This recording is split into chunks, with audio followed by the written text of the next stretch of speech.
kota Cimahi. Ada yang pernah ke kota Cimahi? Baru kali ini. Pernah? Baru kali ini? Iya. Sumpah?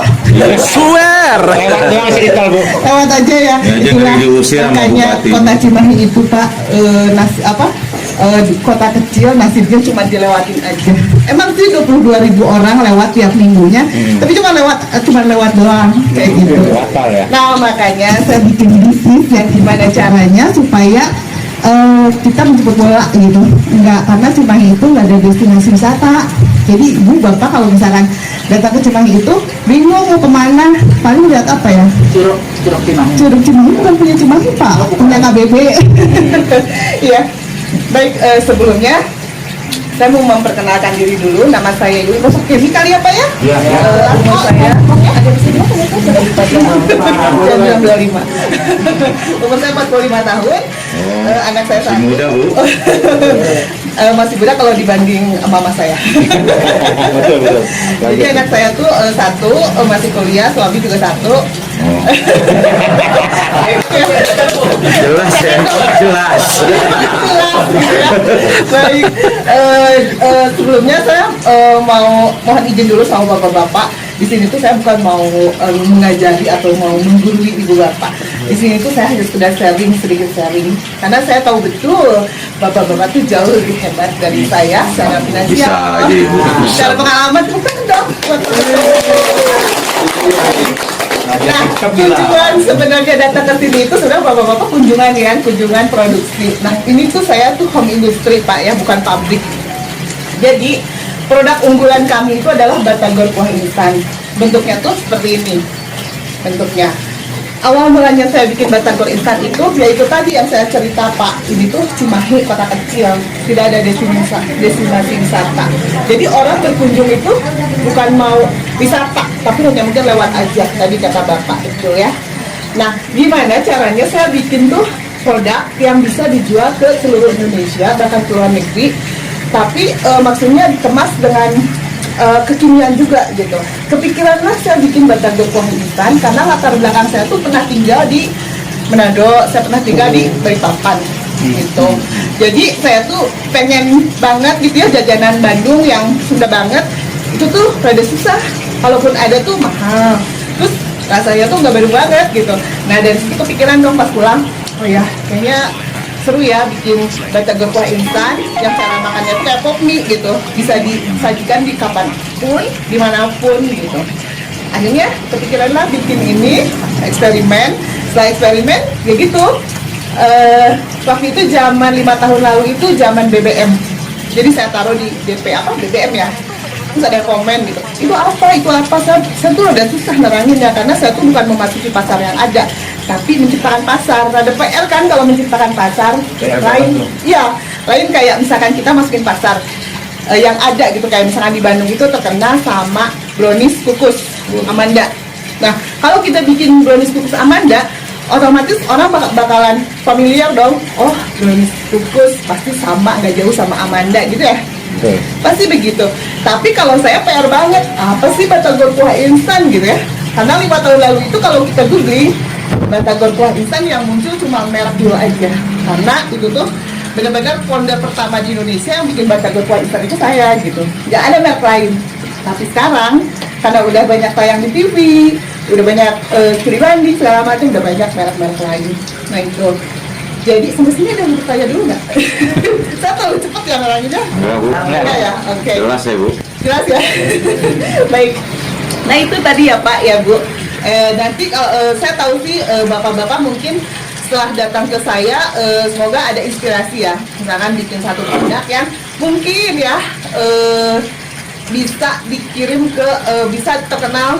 Waktu itu saya sih si batagor kuah instan ini di luar ekspektasi saya. Karena saya tuh begitu launching, orang nggak tahu itu batagor kuah instan, tapi mungkin karena produk ini unik, akhirnya banyak yang ngeliput dari wartawan tuh kayak unik gitu, ini apa, akhirnya diliput dan tayanglah di seluruh Indonesia. Waktu itu Ragam Indonesia, terus laptop si Unyil. Nah begitu tayang di seluruh Indonesia, akhirnya pada order dong. Nah disitulah saya belum siap terkenal waktu itu, jadi orderan tuh sampai inden. Sehari itu sampai 3.000 cup sehari. Tapi saya belum siap. segelnya aja saya masih pakai hair dryer gitu, masih pakai hair dryer buat rambut kayak gitu.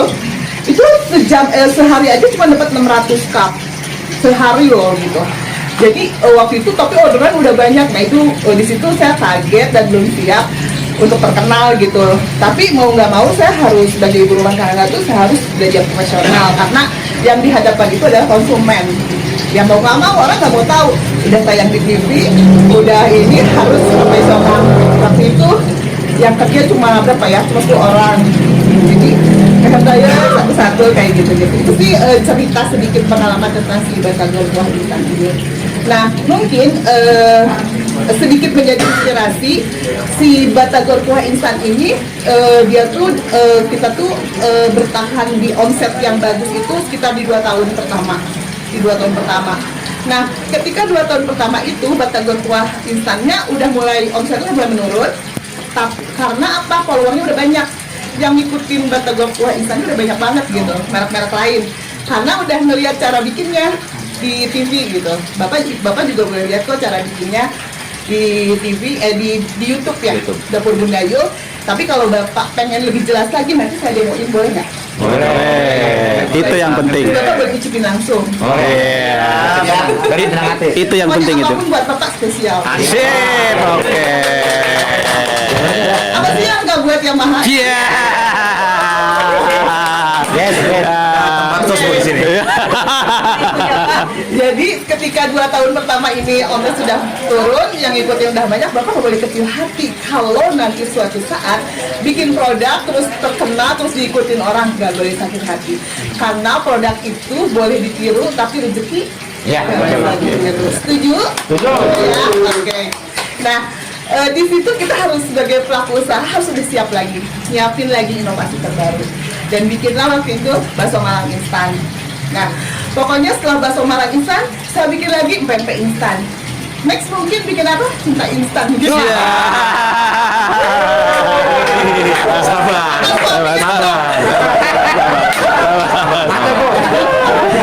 Suami instan. Pokoknya kalau mau instan. Nggak boleh ya Pak, nggak boleh cinta instan. Aduh, jangan dilakukan. Lakukannya baik-baik aja.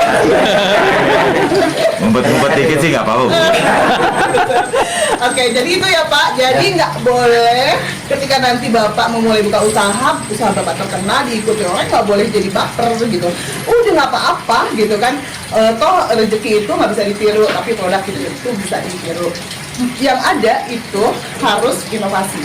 Yang membuat saya sampai bertahan sampai saat ini, ketika dihadang sama pandemi, omset saya bukan lagi turun tapi terjun bebas. Karena pada saat itu biasa distributor di Jepang, di Taiwan, di Jerman itu semua stop pas pandemi. Nah, itu kan membuat saya berdarah-darah ceritanya gitu, sesedih itu ditampar sama pandemi. Tapi sedihnya sebentar aja, nggak boleh lama-lama. Yang saya lakukan itu adalah ketika pandemi datang, omset saya menurun, yang saya lakukan adalah satu, inovasi. Lihat pasar apa sih yang dibuka sama di masa pandemi ini. Ternyata ada pasar juga Pak. Saya beralih dulu, tadi ada tayangan di Metro TV, itu mereka ngeliput kita tuh pada saat pandemi. Dan saya pada saat itu ada inovasi bikin frozen karena pada saat itu bapak-bapaknya WFH, anak-anaknya pada daring. Nah disitulah saya melihat ada pasar di situ. Berarti harus nyiapin makanan-makanan yang frozen karena ibunya bapaknya ada di rumah, anaknya ada di rumah, otomatis makanannya harus ready terus dong. Ya kayak gitu. Akhirnya saya bikin cilok frozen, risoles frozen, seperti itu. Saya beralih dulu. Nanti Bapak bisa lihat ya tayangannya di Metro TV inovasi-inovasi terbaru. Dan sekarang begitu pandemi sudah selesai, belum selesai. Sudah mulai mereda lah ya, sudah mulai mereda. Di situ saya mulai move on lagi, bangkit lagi, dan saya bikin inovasi 4 produk kemasan terbaru karena saat ini marketing yang paling efektif itu di TikTok Shop. Dan Yes. ya, dan TikTok Shop itu ternyata yang belinya tuh seluruh Indonesia, dan saya bikin kemasannya seperti itu, seperti ini Pak. Saya ini lagi hit di TikTok ya. seblak instan, bakso aci di Batagor, sama bakso Malang, sama Batagor. Ini 4 ini yang lagi hit di TikTok. Nah, saya tuh kebantu naik omset lagi karena di TikTok Shop seperti itu. Nah, mungkin kalau saya terangin nggak akan cukup 2 hari 2 malam. Karena banyak banget yang harus saya share. Tapi intinya begitu ya Pak.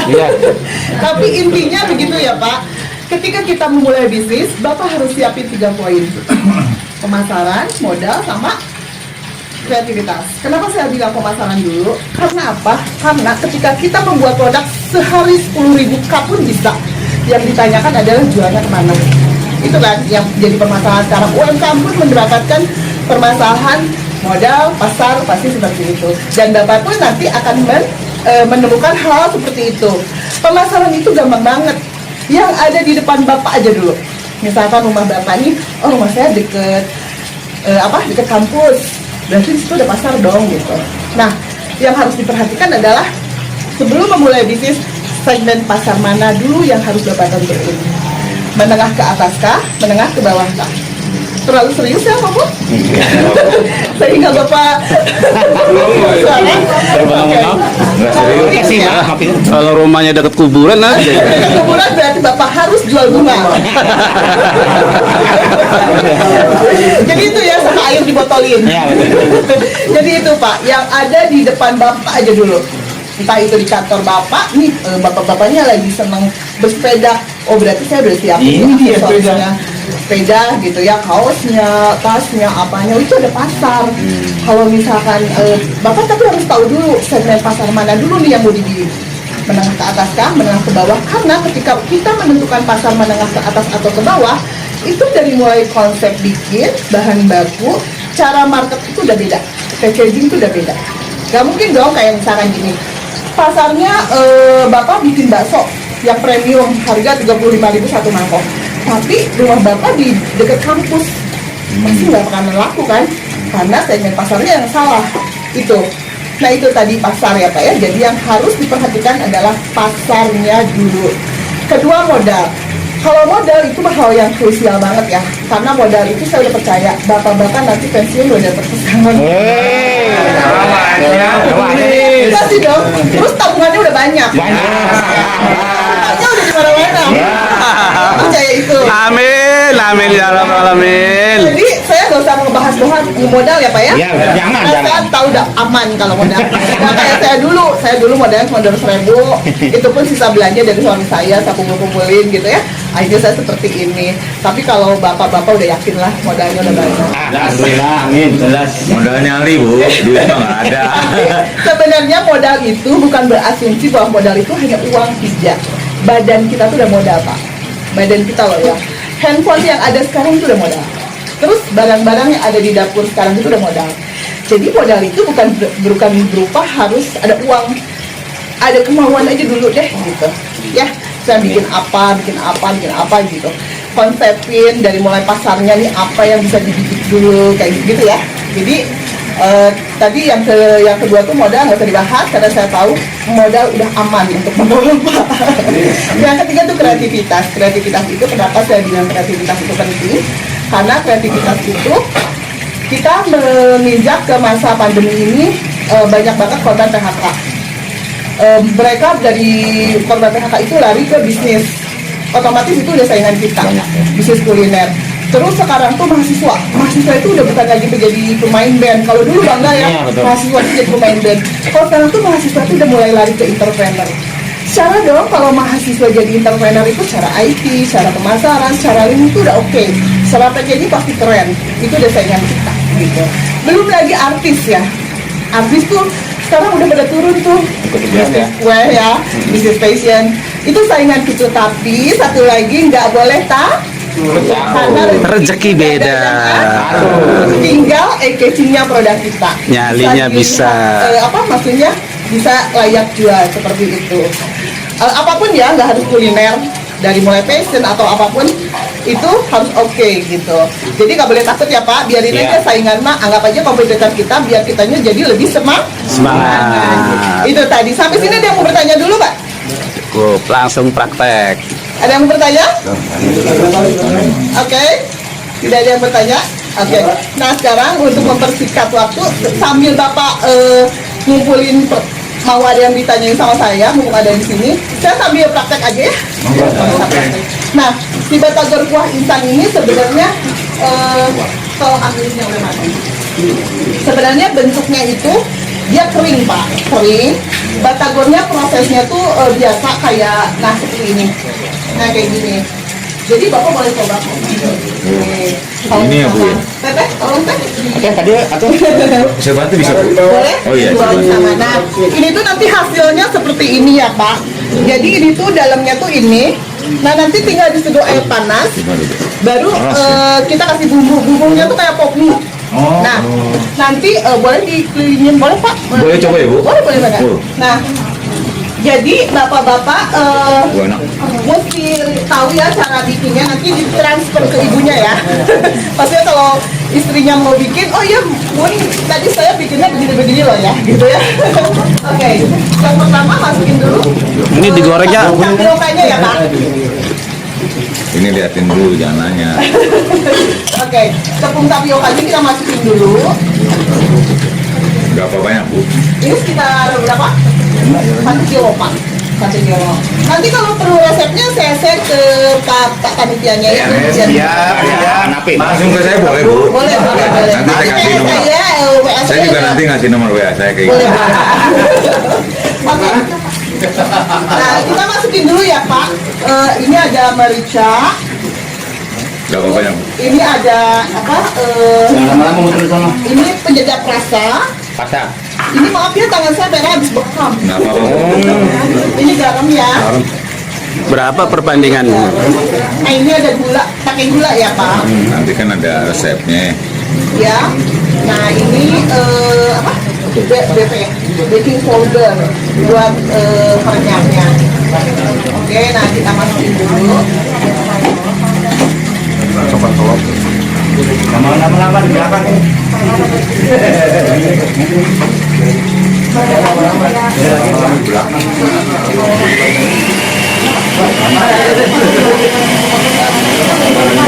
Masukin telurnya ya Pak ya. Bu, ini di dalam ada seperti Indomie gitu ya? Betul, betul. Ada sate gitu ya? Ya, betul. Nah udah gitu masukin telurnya. Lihat sana, itu apa tuh? Nah ini kita masukin ikannya ya Pak. Ikannya saya pakai ikan sendiri. Ya. Jadi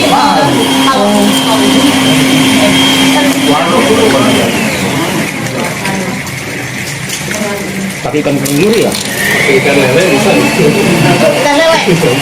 Bisa tapi oh barusan habis lihat lele ya Pak ya. Tenggiri kan mahal ini. Iya sih. Itu apa?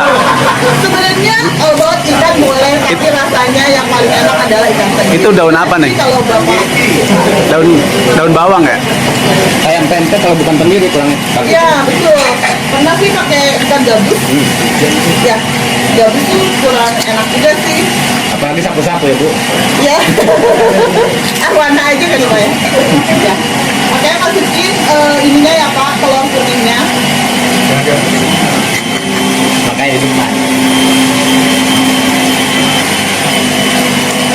Nah, udah ini diaduk sampai rata. Baru nanti Bapak siapin pangsitnya. Kalau pangsitnya udah ya. Udah. Nah, pangsitnya saya potong-potong sebesar ini. Nah, nanti itu hasilnya seperti ini ya Pak ya.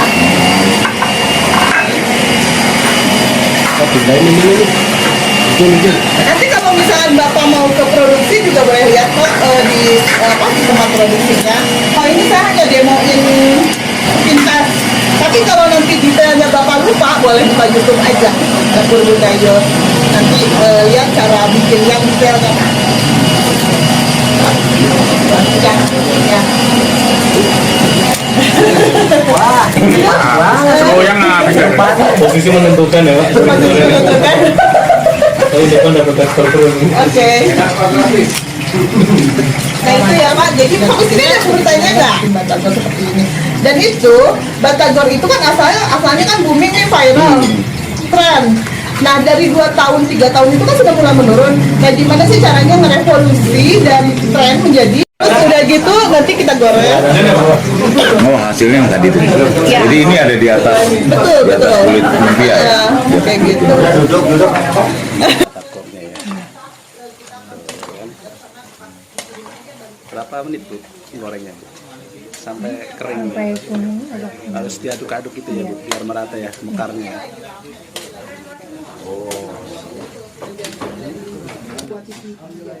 Oh gitu ya. Boleh Pak, nanti ada tamu nama saya.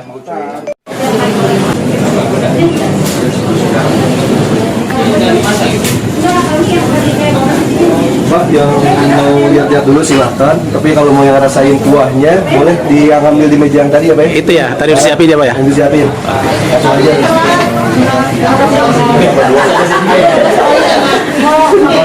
Iya, itu udah seragam Bu.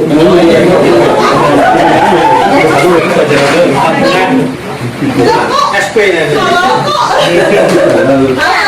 Bingung begitu kalau ada kolomnya dipajang. Gak boleh lagi. Boleh umpetin gitu Bu. Ini mah koktail.